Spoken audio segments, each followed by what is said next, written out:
My name is Kapil Shastri, and I have created this NutriSense. This is my project for the Fuel AI 2026 Hackathon, and this project is will try to solve a problem of malnutrition. So malnutrition kills slightly not because of treatment doesn't exist, but because it never gets detected early enough. So, for example, community health workers are the first and the often they are the only point of contact for millions of families in unreserved areas, yet they have not the tools to identify at risk patient to identify the risk of the patients that are on spot. And what nutrition does is it is a AI powered nutrition screener directly in their hands. So in under 2 minutes, these health workers answered 10 evidence based questions and receives a full risk assessment. So I'll run the assessment test now. So who are you screening?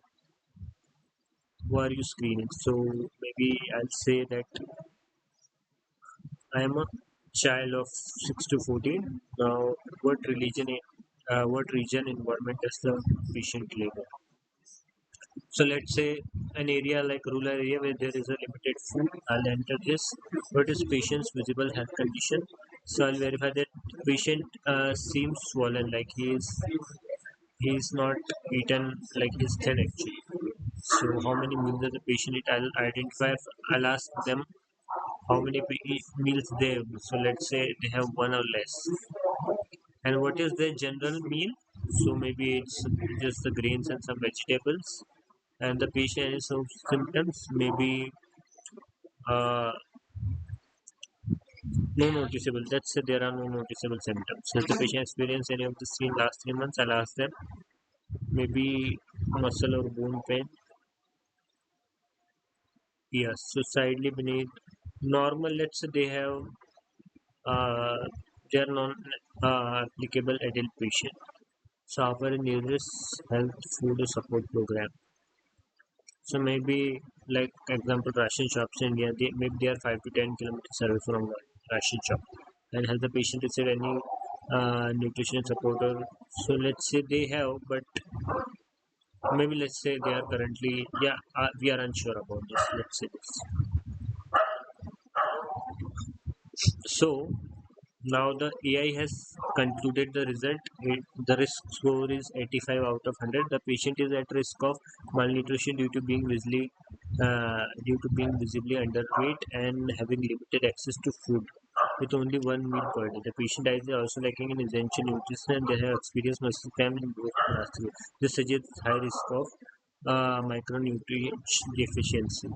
So the patient allow follow-up within the next 2 weeks to monitor their condition. So what they'll do is the patient will visit the facility again and have his nutrition monitored. So these are also the suspected nutrition deficiency that the AI has concluded, like vitamin A, vitamin D, iron, zinc, protein. And these are the recommended action plans and locally available nutrition food that the patient can have is millet, sorghum, and leafy greens such as spinach or kale. Positive factor patient will may provide opportunities for outdoor activity and sunlight exposure. So this is one positive thing that is. Also, all these results are saved here. You can save or print this result. Eventually, you can download this. This is the new screening for a different patient, and here you can see all the results. So I think this tool will be able to help with the assessment, so that once we see what the problem actually is, we'll be able to solve it. So also this does not require any lab test, no equipment or even no internet connection.